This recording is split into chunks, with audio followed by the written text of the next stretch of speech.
আসসালামু আলাইকুম রহমতুল্লাহি ওবরকাতুহ।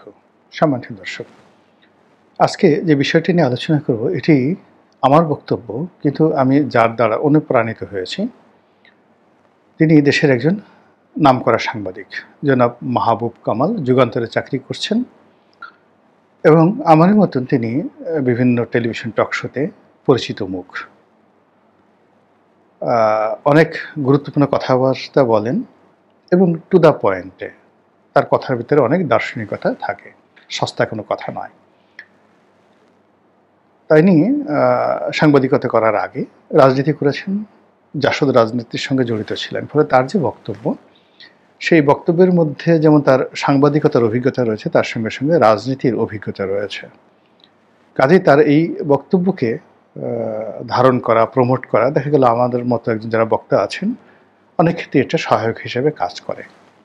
তো এই ভদ্রলোক অতি সম্প্রতি একটি পত্রিকার অনলাইন ভার্সন বা মাল্টিমিডিয়া সেকশন, নামকরা পত্রিকা কালের কণ্ঠ, দৈনিক কালের কণ্ঠের মাল্টিমিডিয়া সেকশন, এখানে তিনি একটি বক্তব্য দিয়েছেন। এখানে একটা কথা বলা আবশ্যক যে পত্রিকাগুলোর দুটো ভাগ থাকে। একটা হলো প্রিন্টার্স লাইন, প্রিন্টিং।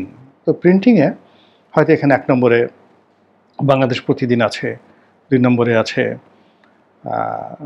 সেই প্রথম আলো, 3 নম্বর হয়তো কালের কণ্ঠ, যুগান্তর বা সমকাল, এইগুলো এই 3টা পত্রিকার মধ্যে যে কোনো একটা। কিন্তু অনলাইনে কালের কণ্ঠ বাংলাদেশের 1 নম্বর, এবং তাদের যত ভিউ আছে, যত লোক অনলাইনে কালের কণ্ঠের ফটোকার্ড দেখে, তাদের ভিডিও দেখে, তাদের নিউজ দেখে, এক্ষেত্রে বাংলাদেশে কোনো পত্রিকা তো নয়ই, এমনকি কোনো টেলিভিশনও তাদের ধারে কাছে নেই। তাদের যে কোনো ভিডিও বাংলাদেশের মূলধারার টেলিভিশনগুলোর চাইতে বেশি ভিউ হয়। তো সেক্ষেত্রে জনাব মাহবুব কামালের যে ক্লিপটি আমার দৃষ্টি আকর্ষণ করেছে, ওটা এরকম একটা ভাইরাল, মানে সেটা শত শত হাজার হাজার লক্ষ লক্ষ মানুষ এটাকে আবার ভাইরাল করে দিয়েছে শেয়ার করে। তো তিনি সেখানে বলেছেন যে লিখে রাখেন, এবং এটাই যে বিএনপি যে মনোনয়ন ঘোষণার বোধহয় সপ্তাহখানেক আগে তিনি এই কথাগুলো বলেছেন, এবং তার সঙ্গে বিএনপি নেতা জনাব ফজলুর রহমান সাহেবও সেই অনুষ্ঠানে ছিলেন।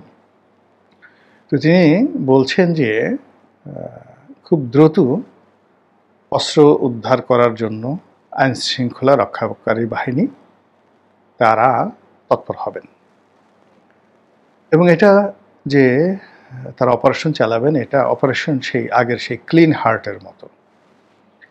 এবং সেখানে বিএনপির যারা নেতাকর্মী রয়েছেন, যাদের বিরুদ্ধে চাঁদাবাজি, দখল, তারপরে শেষে মাস্তানি ইত্যাদির যে অভিযোগগুলো আছে সারা বাংলাদেশে প্রত্যেকটা ইউনিয়নে, ওয়ার্ডে, এর পরিপূর্ণ তালিকা গত 14 মাস বসে বসে আইনশৃঙ্খলা রক্ষাকারী বাহিনী আমরা দেখেছি তারা তাকিয়ে আছে, ডিউটি পালন করছে না।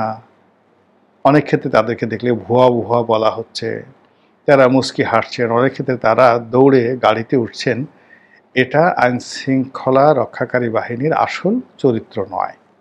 তারা যে কাজটি করছে একটা উদ্দেশ্য নিয়ে, তারা মাঠটা ফাঁকা করে দিয়েছে যেন বিএনপির যারা নেতাকর্মী তারা ফাঁদে পড়ে, এবং বিএনপি নেতাকর্মীরা সেই ফাঁদে পড়ে গেছে। ফলে কি হলো, এখন এই আইনশৃঙ্খলা রক্ষাকারী বাহিনী অপারেশন ক্লিন হার্টের নামে যদি অপারেশন চালায় তাহলে বিএনপির অস্তিত্ব থাকবে না। এবং এই কাজটি করা হচ্ছে বা হবে যে ম্যাটিকুলাস ডিজাইন অনুযায়ী বর্তমান সরকার ক্ষমতায় এসেছে, সেই ম্যাটিকুলাস ডিজাইনের অংশ হিসেবে, এতে কোনো সন্দেহ নাই। আমি এতটুকুই শুনেছি, এর বাইরে হয়তো তিনি প্লাস মাইনাস অনেক কথা বলেছেন। আমি নিজেও গত সেই 14 মাস ধরে নানা রকম আশঙ্কা করছি। আমার কাছে কোনো অবস্থাতেই মানে বিশ্বাসযোগ্য মনে হচ্ছে না বা বাস্তব মনে হচ্ছে না। সারা বাংলাদেশে মিলিটারির যারা সদস্য রয়েছেন, সেনাবাহিনীর সদস্য রয়েছেন, তারা ম্যাজিস্ট্রেসি পাওয়ার নিয়ে ফিল্ডে আছেন। ধরুন ঢাকা শহরে অনেক ক্ষেত্রে এনসিপির কিছু লোকজন বা কিছু শ্রমিক আন্দোলনের ক্ষেত্রে শ্রমিক কর্মচারীরা সেখানে অবাধ্য হয়ে ওঠে এবং সেনাবাহিনীকে পাত্তা দেয় না। কিন্তু 99% ক্ষেত্রে গ্রাম অঞ্চলে সেনাবাহিনীর সামনে দাঁড়ানোর মতো শক্তি সিভিল অ্যাডমিনিস্ট্রেশনের নেই, পুলিশের নেই, এবং জনগণের তো প্রশ্নই আসে না। তারা যদি খালি একটা হাঁক দেয়, একটা ডাক দেয়, মুহূর্তের মধ্যে তছনছ হয়ে যাবে সব কিছু। গোকরা সাপ আপনাকে কামড় দিতে হবে না, আপনার সামনে ফনাটা তুলি যথেষ্ট। আর ফুস করার সাথে সাথে আপনার টুস হয়ে যাবে, কাপড় চোপড় নষ্ট হয়ে যাবে। কামড় দেওয়ার দরকার হবে না, দাঁড়িয়ে খালি আপনাকে একা দাঁড় করা হবে একটা রুমের মধ্যে, ও ফনাটা তুলবে আর ই করবে। সেনাবাহিনীর একই অবস্থা, ওই অস্ত্র কাঁধে নিয়ে আপনার সামনে গিয়ে শুধু দাঁড়াবে, চোখের দিকে চোখ তুলে খালি বলবে আপনার নাম কি, পরিচয় কি, মুহূর্তের মধ্যে খবর হয়ে যাবে। তো এই জিনিসটি থাকার পরেও, আর যেখানে তারা ঐতিহাসিক একটা ম্যান্ডেট পেয়েছে, ম্যাজিস্ট্রেসি পাওয়ার পেয়েছে, গুলি করার ক্ষমতা পেয়েছে, জেল দেওয়ার ক্ষমতা পেয়েছে, এই জিনিসগুলো কেন তারা টেম্পো স্ট্যান্ডে, কারণ বাজারে, পথে ঘাটে মাঠে, গরুর হাটে, গাবতলিতে এই শক্তিমত্তাটা কেন তারা প্রদর্শন করছেন না? এক। ২ নম্বর হলো যে তারা অনেক দৃশ্য তাকিয়ে তাকিয়ে দেখছেন, তাদের চোখের সামনে অনেক ঘটনা ঘটছে, এবং বিএনপির নেতাকর্মী বলেন, বিএনপির নেতাকর্মীর নাম ধরে বলেন, নাম ধারণ করে বলেন, বিএনপিকে বিক্রি করে বলেন, বা আওয়ামী লীগের লোকজন বহুল পাল্টে নতুন বিএনপি হয়ে বিএনপির কিছু লোকজন জামাতের লোকজন নিয়ে সারা বাংলাদেশে যে সকল ঘটনা ঘটাচ্ছে, সেগুলো ইচ্ছে করলেই কিন্তু নিয়ন্ত্রণে আনা যেত। আর নিয়ন্ত্রণে না আনার কারণে বিএনপির যে সর্বনাশ হয়েছে, সেই সর্বনাশ থেকে রক্ষা পাওয়ার জন্য বিএনপির আসলে কোনো হাতিয়ারই নেই, কোনো ওয়ে নেই, সে অসহায় হয়ে পড়েছে। মানে শুধু চেয়েছে দেখলাম তুমি চলে গেলে, এরকম। মানে বিএনপি যারা শীর্ষ নেতৃবৃন্দ, তারা ৮,০০০-এর মতো নেতাকর্মীকে বহিষ্কার করেছে। সো হোয়াট, ৮,০০০ তো দূরের কথা, মানে ৮ লাখ বহিষ্কার করলেও তো যারা অপকর্ম করবে তাদের কিছু আসে যায় না। তারা তো ১৫ বছর ২০ বছর যাবৎ অভুক্ত আছে, এবং তারা জানে তারা মন্ত্রী হবে না, এমপি হবে না, কিচ্ছুই হবে না। তো এই সময়টাকে ব্যবহার করে যদি সারা জীবন এই ২০ বছরে তাদের যে লস হয়েছে, এটা পুষিয়ে নিয়ে আরও ২০ বছর বসে খাওয়ার মতো সুযোগ তারা পায়, কেন তারা এই কাজটা করবে না বলেন তো? অবশ্যই তারা করবে। এবং যারা এই কাজগুলো করছে তাদের কাছে জেলে যাওয়া, মামলার আসামি হওয়া, তারপরে পুলিশের পিটুনি খাওয়া, প্রতিপক্ষ, রাজনৈতিক প্রতিপক্ষ তাদের কিলগুতো খাওয়া, এগুলো তাদের কাছে ডাল ভাত। কাজেই তারা তাদের মতো কাজ করে যাচ্ছে, এবং এই কাজকর্মের ফলে পুরো বিএনপি মাহরুম হয়ে পড়েছে, অসহায় হয়ে পড়েছে। বিএনপির তো সব লোক মন্দ না, বিএনপির মধ্যে অনেক ভালো মানুষ আছে, বাস্তব অবস্থা বুঝেন, এরকম অনেক লোক আছে, কিন্তু পুরো বিএনপির শীর্ষ নেতৃত্ব যারা ইতিবাচক চিন্তা করেন, তারা অনেকটা অসহায় হয়ে পড়েছেন, মাহরুম হয়ে পড়েছেন। আর এই অবস্থাটা যে তৈরি হয়েছে, মাহবুব কামালের মতে এটি ম্যাটিকুলাস ডিজাইনের অংশ হিসেবে করা হয়েছে। কেন করা হয়েছে?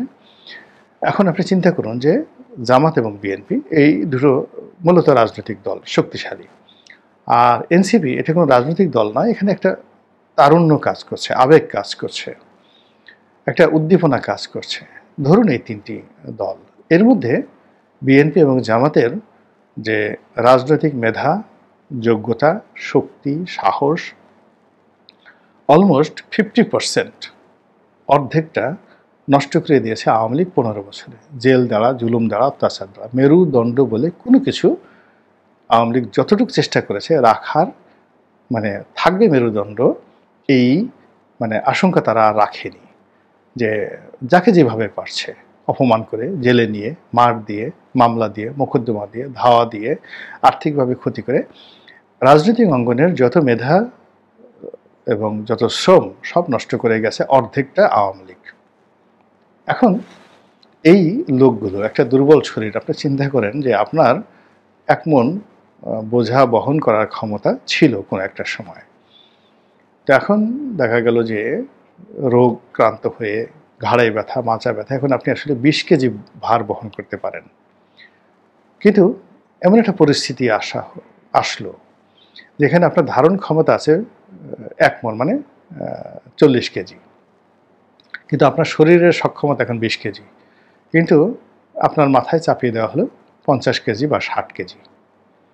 দায়িত্ব বলেন, কর্তব্য বলেন, ভার বলেন, যা কিছু বলেন, চাপিয়ে দেওয়া হলো। কি হবে? আপনি মরে যাবেন, আপনি আরও অসুস্থ হয়ে পড়বেন। বিএনপির অবস্থা, জামাতের অবস্থা ঠিক তদ্রূপ হয়েছে।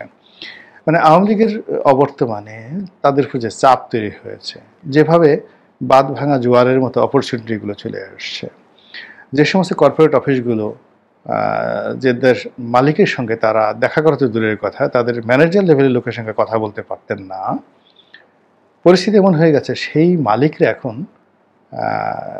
এই জামাত এবং বিএনপি সেই নেতাদের পিছিয়ে পিছিয়ে ঘুরছেন, তাদের দয়া দাক্ষিণ্য তারা কামনা করছেন। এর ফলে কি হলো, ওটার যে তাপ এবং চাপ ভার ওটা বহন করতে পারছে না। ফলে যে লোক কোনোদিন মার্সিডিজ গাড়িতে চড়েনি সে লাফ দিয়ে হেলিকপ্টারে চড়ে বসলো, যে লোক কোনোদিন যাকে বলা হয় হুন্ডায় চলতে পারেননি তিনিও দেখা গেল প্রাডো তারপর ল্যান্ড ক্রুজার গাড়িতে চড়ে ঘুরে বেড়াচ্ছেন। যে লোক গত 15 বছরে ঠিকমতো একটা জামা কাপড় করতে পারেননি তিনি এখন ইটন, তারপর ডানহিল, ক্যানালি এই সমস্ত ব্র্যান্ডের গেঞ্জি, শার্ট, কোট, প্যান্ট এগুলো পরে বেড়াচ্ছেন। আর বিদেশ থেকে দামি দামি জুতা, সেই মরিচি, বালি এই সমস্ত জুতা আনার চেষ্টা করছেন এবং অনেকে ইতিমধ্যে জুতো নিয়েও আসছেন। এই জন্য মানে ইলেকশন করতে হবে, এমপি হতে হবে, মন্ত্রী হতে হবে, ভালো পোশাক আশাক না থাকলে হবে। এই কাজগুলো এগুলো অ্যাজ এ হোল বিএনপির একটা ভার তৈরি করে ফেলেছে। আর এই ভারের ফলে বিএনপি মূলত ভারসাম্যহীন হয়ে পড়েছে। ধানের শীষ ঠিকমতো দুলছে না, দাঁড়িপাল্য ঠিকমতো ঝুঁকছে না, বাটখারা ঠিক আছে তো মাল সামানা ঠিক নেই। তো এইরকম একটি অবস্থার মধ্যে যখন আপনাকে মানে অভুক্ত রেখে, অনেক দিন অভুক্ত রেখে যখন আপনার সামনে খাবার দেওয়া হয়, আপনাকে অনেক দিন তৃষ্ণার্ত রেখে আপনার সামনে যখন পানীয় দেওয়া হয়, সব মানুষ যে ভুল করে আমাদের রাজনৈতিক দলের নেতা এবং কর্মী তারা সেই ভুলগুলো করছে। এবং এরকম একটা অবস্থায় যখন পড়ে মানুষ যখন যাকে বলা হয় পরীক্ষার মধ্যে পড়ে, তখন নেতার কথা কেউ শোনে না। আপনারা জানেন যে ওই এরকম একটা বিপদের মধ্যে বা এরকম একটা পরীক্ষার মধ্যে আল্লাহ বনী ইসরাইল জাতিকে ফেলেছিলেন ওই যে তালুত এবং জালুতের ঘটনায়। তো যখন দাউদ আলাইহিস সালামের শ্বশুর তালুতকে আল্লাহ নবী বানালেন, তার নেতৃত্বে যুদ্ধ করতে যাচ্ছিল জালুতের বিরুদ্ধে, বহুদূর পথ মরুভূমির মধ্যে অতিক্রম করে সামনে একটা নদী পড়ল। আল্লাহ নিষেধ করলেন যে এই নদীর পানি তোমরা পান করবে না, কিন্তু মানুষ সেটা মানতে পারল না। তার তৃষ্ণা এবং তার লোভ, তার কামনা বাসনা তাকে ওই নদীর পানি চলে গেল, ফলে বেশিরভাগ মানুষ নদীর পানি খেয়ে মারা গেল। এখন একই অবস্থা হয়ে গেছে, যারা অভুক্ত ছিল, টাকা পয়সা, ধন সম্পদ, ক্ষমতা এগুলো সব পেয়ে পাগল হয়ে গেল। ডিসি নিয়োগ করা থেকে শুরু করে মানে যে সমস্ত লোক দুর্নীতির সামনে এগিয়ে এলো, এইগুলো মানে গত 15 বছর যাওয়ার পরে সবাই অভুক্ত ছিল। এবং এই কাজগুলো করা হয়েছে ম্যাটিকুলাসলি, ধরার জন্য, হলকম চেপে ধরার জন্য, শাস্তি দেওয়ার জন্য। এবং সেই ফিল্ড, সেই গ্রাউন্ড ওয়ার্ক 100% করা হয়ে গেছে। ফলে এখন কখন যে বেল টিপা হবে, কখন যে রিসেট বাটনের চাপ দেওয়া হবে, আর কখন যে হালুম করে ঝাঁপিয়ে পড়বে, আর কখন যে এই অপারেশন ক্লিন হার্ট নামে যে বিএনপির জমানাতে একটা যৌথ বাহিনীর অপারেশন চলেছিল, তছনছ করে দিয়েছিল সব কিছু, আবার বঙ্গবন্ধুর জামানাতেই এরকম একটা অপারেশন চালিয়েছিল রক্ষী বাহিনী, আওয়ামী লীগকে শেষ করে দিয়েছিল রক্ষী বাহিনী। একই অবস্থা, মানে বঙ্গবন্ধু ক্ষমতায়, আওয়ামী লীগ ক্ষমতায়, ঠিক সেই সময় রক্ষী বাহিনীর অত্যাচারে আওয়ামী লীগের সমস্ত কোমর ভেঙে দেওয়া হয়েছিল।